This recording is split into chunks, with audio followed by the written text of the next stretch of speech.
All right, welcome to another deep dive. This time, we're taking a look at some excerpts from Global Innovation Management.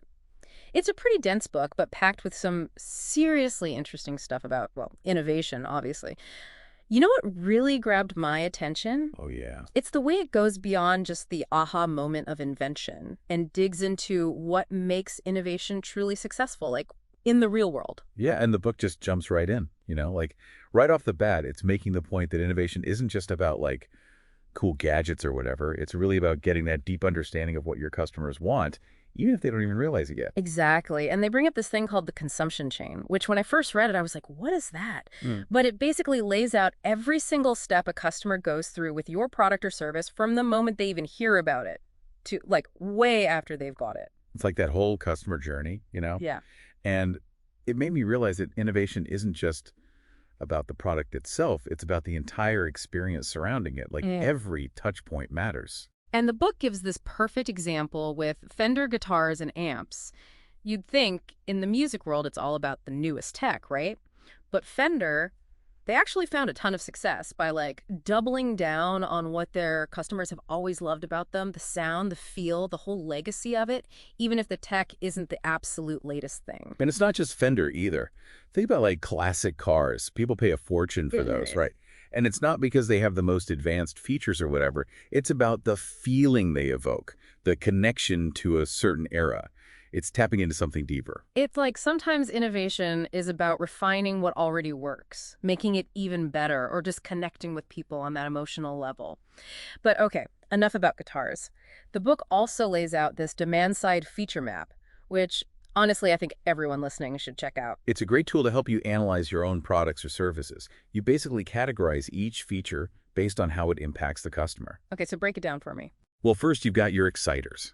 Those are the features that just blow people away, create that wow factor. Then there are the differentiators, the things that really set you apart from the competition in a way that matters to people. All right, so those are the good ones for sure. But then there are the not so good ones, right? Exactly. You've got your basic features, Mhm. the ones people just expect to be there, and then the invisible ones that nobody really notices unless they're missing. And then, of course, the dreaded enragers. Those are the features that just make people want to scream. Oh, I can think of a few of those for sure. Like, why do some websites make it so hard to find what you're looking for? Instant enragement. But okay, I see the value in this map. It forces you to think about your product from the customer's perspective and prioritize what really matters. Exactly. And speaking of the customer perspective, Hmm.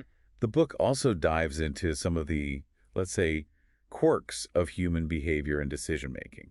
It's actually quite fascinating. Yeah, it's like we think we're so rational, but then we do all sorts of irrational things, especially when it comes to buying stuff. Right. Like you've probably heard of the X is good syndrome, right? Where Yeah. we just assume that the solution we've always known is the only one, even if there might be something way better out there. Oh, totally. Like sticking with that old software even though it's clunky and there's a much better option available. Exactly. Or how about the tendency to anchor on certain information? We tend to overemphasize those vivid stories or like information that confirms our existing beliefs, even if it's not actually representative. It's like our brains are drawn to the familiar, the comfortable, even if it's not the best choice in the long run. So what's the takeaway here? How do we like outsmart our own brains? Well, I think the key is awareness. Just being aware of these cognitive biases can help us make more informed decisions. And if you're in the business of innovation, understanding these quirks is crucial for anticipating how people might react to something truly new and different. All right, so we've talked about understanding your customers, their needs, their interesting decision-making processes, but let's get down to brass tacks here. What did the book have to say about building a solid business model? Like the nuts and bolts of making innovation actually work? Well, one of the first things it points out is that a business model is really just a hypothesis. You need to constantly test and refine it, kind of like in the scientific method. Hmm. It's not static. It's a living, breathing thing that needs to evolve as you learn. Like a roadmap, but you got to be willing to like veer off course if you hit a detour or find a better route. And they use these contrasting examples from the watch industry to illustrate this. You've got Swatch and Philippe Patek, both wildly successful brands, but with completely different approaches. Oh, yeah, I remember that. Swatch is all about affordability, trendiness, constantly pumping out new designs. And then you've got Patek Philippe, which is like the epitome of luxury, craftsmanship, timeless elegance. Exactly. And the point is that both models can work, but they require very different strategies and capabilities. So there's no one-size-fits-all approach to innovation. It's about finding the model that aligns with your goals, your market, your resources, and just like your overall vision. Totally. And the book uses this really cautionary tale about Iridium, the Mm. satellite phone company. They had this incredible technology, super groundbreaking, but their business model just wasn't viable. And they Mm. ended up failing. It's a reminder that a cool invention doesn't guarantee success. You need a solid plan for bringing it to market and, making sure people actually want it and are willing to pay for it. Right. And the flip side is that even a relatively simple technology can revolutionize things if it's paired with the right strategy. They highlight Michael Milken, who used VisiCalc spreadsheets, something that seems pretty basic now, to completely transform bond trading back in the day. It's all about how you leverage the technology to solve a problem, create value, and shake things up a bit, disrupt the status quo. Exactly. And I think that's a great segue into the next big theme from the book, which is all about managing capabilities. Yeah. What do you need to have in place internally to support your innovations and make them a reality? Okay, yeah, capabilities. It sounds kind of technical. What exactly does that mean in the context of like innovation? Well, they argue that companies need to either acquire or develop specific capabilities to bring those innovations to life. They make a distinction between intermediating and progressive change in capabilities, which is tied to how industries evolve over time. So, like, intermediating change is more about tweaking what you already have to adapt to the market. Right, it's about bridging that gap between the old and the new. But then you have progressive change, which is about developing entirely new capabilities to support a much more radical shift in how things are done. Okay, so, like, if you're making horse-drawn carriages and cars suddenly become the hot new thing, you can't just tweak your carriage designs. You need a whole new skill set to even compete. Perfect analogy. And the book actually highlights Cisco Systems as a company that's done a great job of managing its capabilities. They've strategically used acquisitions to enter new markets and stay ahead of the curve. So it's about being proactive, anticipating those changes, and making sure you have the right people and resources lined up to adapt and even thrive when those disruptions hit. And sometimes that means venturing outside your comfort zone, maybe acquiring a company that does something completely different, but that will be essential to your success in the future. Exactly. Now, I think we have to talk about the elephant in the room when it comes to innovation. Mm. Technology. It's this driving force, but also something that's constantly changing, evolving at like warp speed. The book dives into something called technology acceleration, which is basically the idea that tech tends to advance exponentially, which honestly is a bit mind-blowing when you think about it. Yeah, it creates so many opportunities, but also poses some serious challenges, especially for companies that have been around for a while. They can get so locked into those older technologies, even if they're currently successful. And that's where the whole innovator's dilemma comes in, right? Yeah. Being so focused on your current products that you miss the boat on these disruptive new technologies that come along and just like change everything. It's like they're too busy milking the cash cow to notice the meteor heading their way. Yikes. That's a pretty scary image. So how do you avoid that trap? Like, how do you stay agile and keep your eyes on those emerging technologies? It's tough, but the book argues it requires a certain level of foresight, a willingness to experiment, and even a willingness to, like, cannibalize your own successful products. So being willing to disrupt yourself before someone else does it for you. But that's got to be hard, right? Especially if you've got shareholders breathing down your neck and like a whole legacy to uphold. It takes guts, for sure. And they offer some really interesting examples throughout history to illustrate this point. Yeah, like the whole adoption of hybrid corn, it took a while to catch on, but then once the advantages became clear, it was like, boom, rapid adoption. It's like sometimes these new technologies face resistance, but then they hit a tipping point and the growth is just crazy. Right, and understanding those adoption curves can be super helpful for making decisions about when to invest in those new technologies. It's like you need to know when to ride the wave and when to like paddle towards the next one before the current one crashes. Perfect analogy. Speaking of understanding those curves, the book introduces this model called the Foster S-curve. Have you heard of it? Yeah, it's basically a visual representation of how a technology typically evolves. Right, so it starts with slow, gradual growth, then you hit that steep acceleration as more people adopt it, and then eventually you reach a plateau as things mature and growth slows down. And knowing where you are on that curve can be really helpful for making strategic decisions. Like if you're on that plateau, maybe it's time to start looking for that next big thing before you get left behind. Exactly. It's all about staying ahead of the curve. Okay, we've covered a lot here. Customer insights, business models, managing those capabilities, and navigating this ever-evolving tech landscape. But there's one more thing that really stood out to me from the book: the importance of networks. It's like innovation doesn't happen in a vacuum. It's all about connections and collaboration. Yes. This section really emphasizes the role of communities and networks in developing and spreading ideas. It's like that 6 degrees of separation thing. We're all connected somehow. The book made me realize how interconnected we all are and how those connections, both online and offline, can fuel innovation in some pretty amazing ways. Mhm. Think about the open source software movement or those online communities where people are constantly sharing ideas, collaborating, and pushing boundaries. It's like a global brain, a collective intelligence that's constantly evolving and pushing things forward. And the internet has been a total game changer in this regard. Right. Like before the internet, it was so much harder to connect with people who shared your interests or had the expertise you needed. Now it's like the world is your oyster, you know? You can find collaborators, mentors, and inspiration from anywhere on the planet. It's amazing when you think about it. And the book argues that understanding these network dynamics is absolutely essential for anyone who wants to be a part of this innovation ecosystem. So it's not just about having great ideas, it's about being part of that conversation, sharing your knowledge, and building those relationships that can help you take those ideas further. Which leads to a really big question. What makes some societies more innovative than others? Why are some countries or regions just hotbeds of innovation while others struggle to keep up? That's a fascinating question. And the book dives right into it, exploring the factors that contribute to a culture of innovation. It's more than just resources or education levels.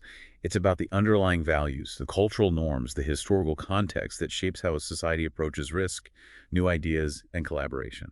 And it makes sense when you think about it. Some cultures are just more risk averse, you know? They value stability and tradition over experimentation and change. Right, and the book digs into how these cultural factors can create a kind of fertile ground for innovation, or, conversely, make it much harder for new ideas to take root. And they highlight this key insight. Societies that encourage specialization, where people can really hone their skills and develop deep expertise, tend to be more innovative overall. Makes sense, right? When you have people who are true masters of their craft, they're more likely to come up with those groundbreaking ideas. Exactly. They're the ones pushing the boundaries, seeing things from a different perspective, and connecting the dots in ways that others might miss. And the book uses this example of England's rise to economic dominance in the 18th century, which was largely attributed to its embrace of specialization and the division of labor. It's a great example of how structuring a society to encourage and support specialization can lead to, like, a whole wave of innovation and economic growth. It's fascinating how these historical patterns can give us insights into how innovation works on a larger scale. It's not just about individual brilliance, it's about creating the right environment, the right conditions for those brilliant minds to thrive. And in today's world, where knowledge and ideas are so valuable, the book argues that intangible assets like brand reputation and intellectual property have become even more critical drivers of value. It's not just about making things anymore. It's about the ideas, the knowledge, the trust, and the reputation that you build around those things. Exactly. And they illustrate this with a pretty interesting, if a bit unsettling, example: the rise of fake degrees in Asia. Oh yeah, that was a bit of a head scratcher. It's a darker side of this whole knowledge economy. Yeah. But it shows how, as knowledge and expertise become more valuable, there's a bigger incentive to, try to cheat the system. It makes you realize how important it is to build that genuine expertise, establish your credibility, and cultivate a reputation for trustworthiness. Because in a world where information can be so easily manipulated, those things become even more valuable. Absolutely. Your reputation is like your currency in the innovation economy. It's what opens doors, attracts collaborators, and builds trust with customers and investors. And that trust is everything, especially in a world where there's so much noise and so much competition. You need to stand out, be authentic, and show people that you're the real deal. Couldn't have said it better myself. So we're talking reputation, trust, all that good stuff. But the book also dives into this whole world of intellectual property, which honestly can feel like a bit of a minefield sometimes. Oh yeah, for sure. Patents, trademarks, copyrights. It can get pretty complicated. But I think the book does a good job of, like, demystifying it a bit. Yeah, it lays out the different types of intellectual property protection, like when you might use one versus another. It's like choosing the right tool for the job, Yeah, right? exactly. You wouldn't use a hammer to tighten a screw. Yeah. And they even suggest doing what they call an IP audit, which is basically taking stock of all your intellectual property assets. Ooh, I like that. Like taking inventory of your innovation treasure chest. You got to know what you've got before you can figure out how to protect it. But, at the end of the day, innovation is all about people, right? Absolutely. You can have the best tech, the smartest strategy, but if you don't have the right people, those creative, passionate individuals, it's not going to go anywhere. It's like trying to build a rocket without any engineers.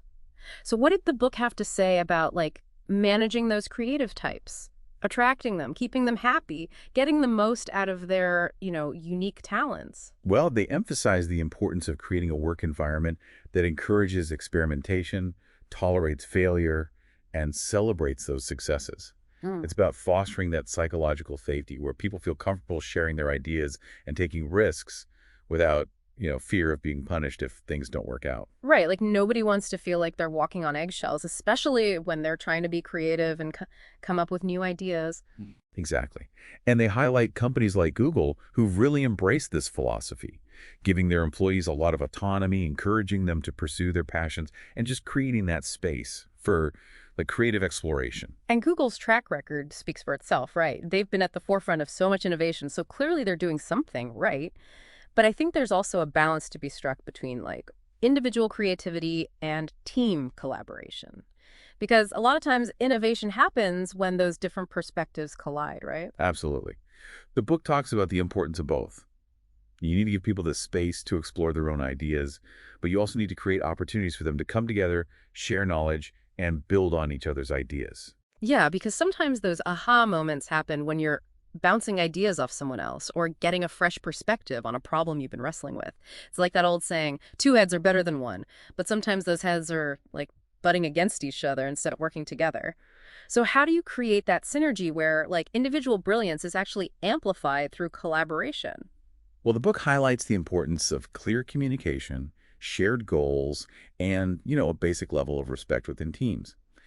When people feel valued, heard, and supported, they're more likely to like contribute their best work and collaborate effectively. It's about creating that sense of shared ownership and purpose because when people feel like they're part of something bigger than themselves, they're more likely to really go that extra mile. But okay, let's get back to those creative individuals for a minute.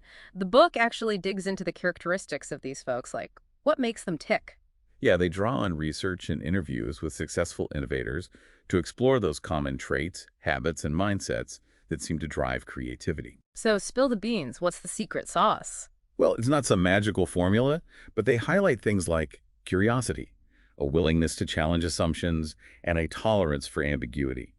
Creative people are often comfortable with uncertainty, not afraid to experiment and, maybe even fail a few times along the way. So it's not just about having brilliant ideas, it's about having the right mindset and being comfortable with that messy, unpredictable process of innovation. Because let's face it, it's rarely a straight line from A to B. Right. There are twists, turns, dead ends, and sometimes you have to backtrack and start all over again.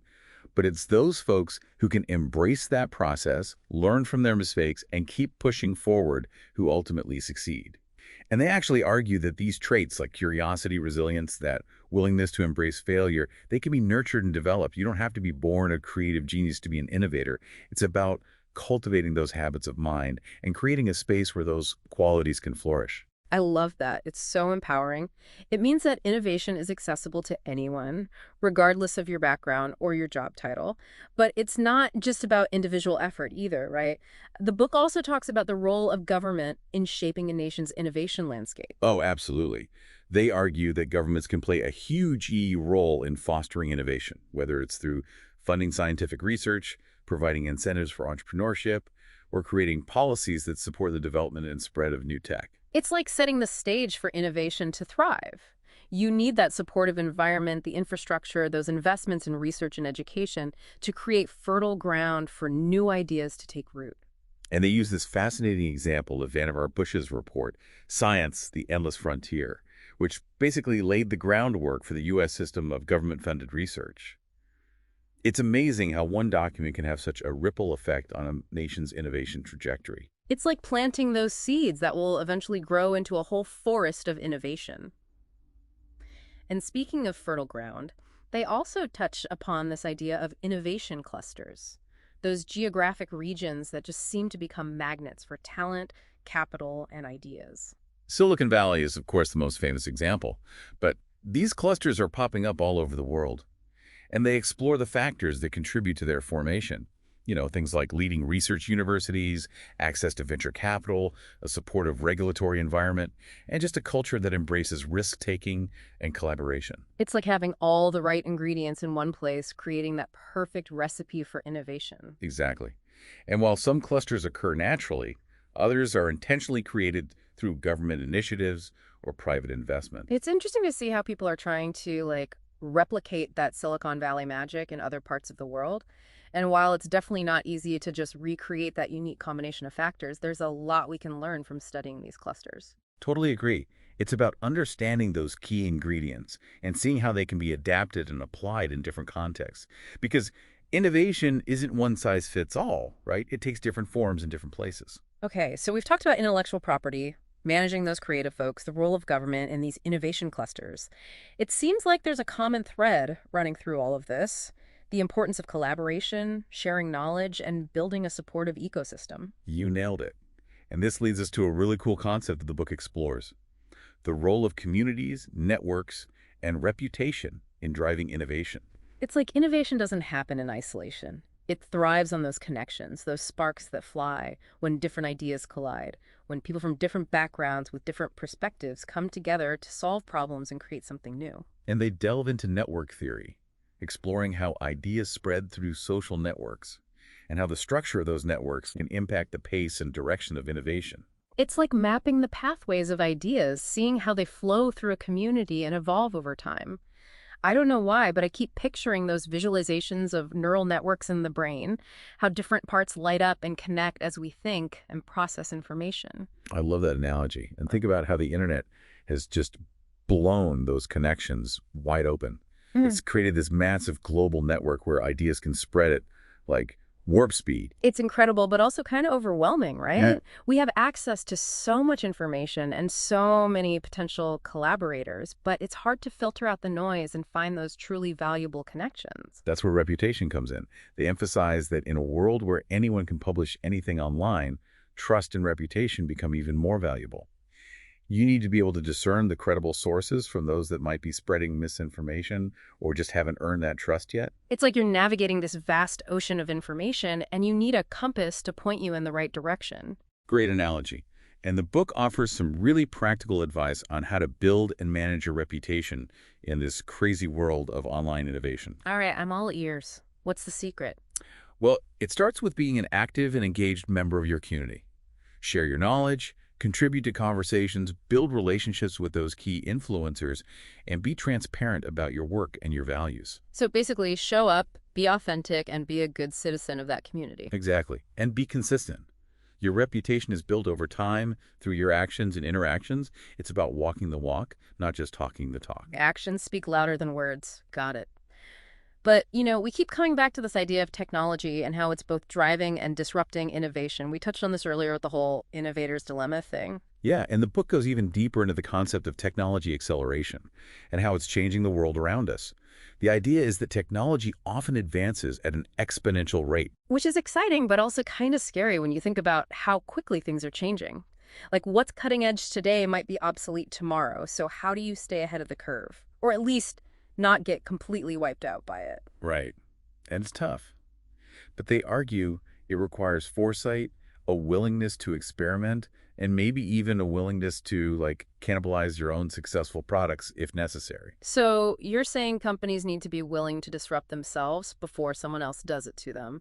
But that's got to be a tough pill to swallow, especially for those big established companies. It's not easy, but the book uses several examples throughout history to show how some companies have successfully navigated those technological shifts, while others have, gone the way of the dinosaurs. We talked about hybrid corn earlier, how it took a while to catch on. It's a good example of how even superior technologies can face resistance, but once they hit that tipping point, things can change rapidly. Right, and understanding those adoption curves could be super helpful for making decisions about when to invest in those new technologies. It's all about timing. Knowing when to ride the wave and when to start paddling toward the next one. But you know what really blew my mind in this whole discussion of technology? The idea of those long waves of economic activity. Oh, yeah, those Kondratiev waves. Fascinating stuff. It's like seeing the ebb and flow of innovation on this grand scale. Each wave brings new opportunities, challenges, and disruptions, and it shapes the economic and social landscape for generations. And while predicting the future is always a gamble, understanding these historical patterns can give us some clues about what might be coming next. It helps us prepare for those waves of innovation that are likely to shape the future. It's like we're standing on the beach, watching the waves crash on the shore, and knowing that the next one is already forming on the horizon. I love that analogy. Yeah. And it highlights that we're not just passive passengers on this journey of innovation. We can be active participants. We have the power to influence the direction of things. Which leads to a really crucial question.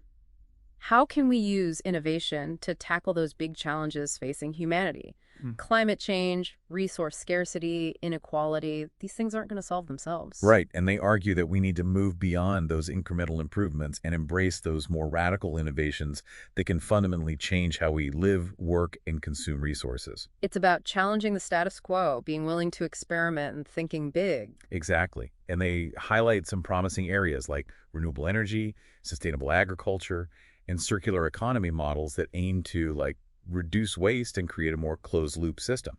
It's exciting to see how innovation is being applied to these pressing issues, but we need to pick up the pace if we're going to create a truly sustainable future. It's a call to action. We can't afford to be complacent. We need to be proactive, bold, and embrace the power of innovation to create the world we want to live in. Well said. You know, as we've been going through all this, it's really struck me how much the book emphasizes the human side of innovation.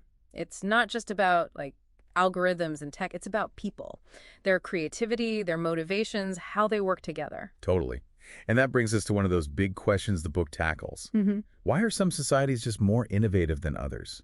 It's a tough one, but they offer some pretty interesting insights. I was especially fascinated by the idea that a society's culture and history can really shape its capacity for innovation, like those underlying values and beliefs. It's almost like they create the soil where innovation can either flourish or just wither away. Right? They talk about how things like risk tolerance, being open to new ideas, and embracing change can make a huge difference. Yeah. And they even look at how, historical events can influence how a society approaches innovation for generations. It's almost like those experiences become part of their DNA, shaping how they see the world and what they're willing to try. Exactly. And one of the key takeaways is that societies that really encourage specialization, where people can become experts in their field, tend to be more innovative overall. Makes sense, right? If you've got people who are true masters of their craft, they're more likely to come up with those game-changing ideas. Totally. And they use the example of England's economic dominance in the 18th century, which was largely attributed to, their embrace of specialization and dividing up labor. It shows how creating an environment where individual talent can thrive can benefit everyone in the long run.